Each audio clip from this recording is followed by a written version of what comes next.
खूपच आनंदाची ही बाब आहे की त्यांनी आपल्या गोंदियाचं उद्घाटन सोहळा संपन्न झाला असे आपले सर्वांचे आणि गोंदिया शहराचे लाडके माजी आमदार माननीय राजेंद्र जैन साहेब, उपस्थित सामाजिक न्याय विभागाचे सहाय्यक आयुक्त माननीय विनोद मोहतुरे सर, एकदा सर्वांनी टाळ्यांचं स्वागत करावं माजी आमदार माननीय रमेश भाऊ कुठे आणि आजच्या कार्यक्रमाचा विशेष अतिथी म्हणून उपस्थित झालेले गोंदियाचे रमेश भाऊ कुठे या ठिकाणी उपस्थित झालेले मी ज्येष्ठ नागरिक सेवा संघाचे अध्यक्ष सन्माननीय नारायण बद्दल पुष्पगुच्छ देऊन स्वागत करते माननीय नारायण भाऊ.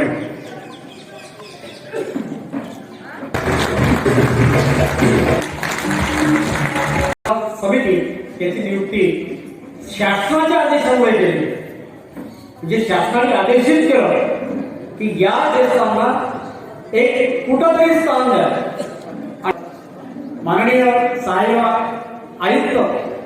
विनोद मोहतुरे साहेब आणि माझी तत्कालीन सहाय्यक आयुक्त मंगेश वानखेडे साहेब यांच्या पुढाकाराने हे कार्यक्रम या ठिकाणी गोंदिया जिल्ह्यात समिती स्थापन झाली. या समितीच्या आग्रहाखातर माननीय रमेश भाऊ कुठे माझे आमदार या ठिकाणी उपस्थित झालेले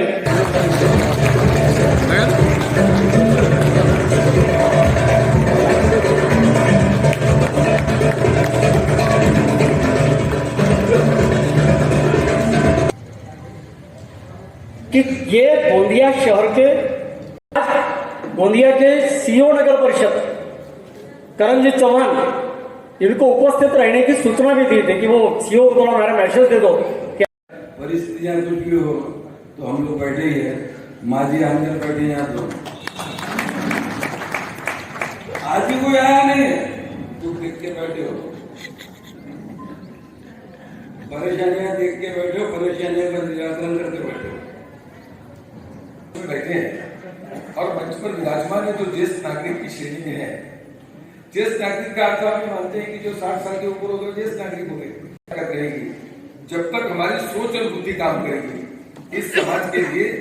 इस शहर के लिए, इस राज्य के लिए और इस देश के लिए सेवा करते रहेंगे और अच्छा काम करने का प्रयास करते हैं. किताब लिख सकते हैं, लगन सिंह कटरे जी से मेरा बहुत अच्छा परिचय है और गोंदिया में डीपीसी की मीटिंग लेंगे तो ज्येष्ठ नागरिकों के लिए डीपीसी के माध्यम से हम क्या लागू कर सकते हैं. जैसे आपकी इच्छा म्यूजियम बनना चाहिए, ये सब आप लोगों के मन में आप विचारवंत लोग. आपने अपने जीवन काल में जिस क्षेत्र में, शिक्षक के क्षेत्र में सेवा दी, इरिगेशन के क्षेत्र में सेवा दी, आपने अलग अलग क्षेत्रों में अलग अलग जगह पर सबने काम किया, तो आपका जितना अनुभव है उस सारे अनुभव का थोड़ा सा भी शेयरिंग मिलता है. जैसे आज इस कार्यक्रम में आपने हमको बुलाया, इस कार्यक्रम का वैशिष्ट्य ये है, इस कार्यक्रम की खासियत ये है, हम सैकड़ों कार्यक्रमों में जाते हैं, लोगों की समस्याओं को लेकर चलता है, ज्येष्ठ नागरिक लोगों को सेवाएं प्रदान करता है और जो आप समाज सेवा कर रहे हैं उस समाज सेवा में जो आदमी आपके साथ जुड़ के काम करता है, चाहे वो कोई भी पक्ष का हो, उसका सम्मान करना, सत्कार करना आपकी जवाबदारी बनती है. उससे हमको आशीर्वाद भी मिलता है, काम करने की ताकत भी मिलती है. इसके बिना, क्योंकि आपने जो ज्येष्ठ नागरिकों का संघ बनाया है, इसकी योजनाओं के संबंध में जिस तरीके से आपने बताया कि मोहतुरे साहब, कलेक्टर साहब इसमें आकर चाहे माननीय आमदार साहब को बुलाया हो, जगह उपलब्ध कराई और निश्चित रूप से तो उनको भी आज वो एक जरूरी काम से बिरसी तक गए थे तो इसलिए वो थोड़ा उनको विलंब हुआ ताकि हम ऊपर तक उसको फॉलो करके आप लोगों की सुविधा में एक बढ़ोतरी करने का प्रयत्न करें और जरूर करेंगे. क्यों नहीं करेंगे? आप जितने भी लोग हमारे साथ जुड़े हुए हैं, एक आपका जो प्रेम है, आपका जो विश्वास है और इस एक जो ज्येष्ठ नागरिक लोग, आप जो सुभाष गार्डन में आपका कार्यालय है, आपको हमारी भावनाओं को जोड़ता है, आपको हमारे को करीब लाता है. आप जितने भी लोग हमारे साथ जुड़े हैं आज के इस कार्यक्रम के माध्यम से, आपका इस संघ बहुत बड़े, बहुत अच्छे तरीके से आगे चले.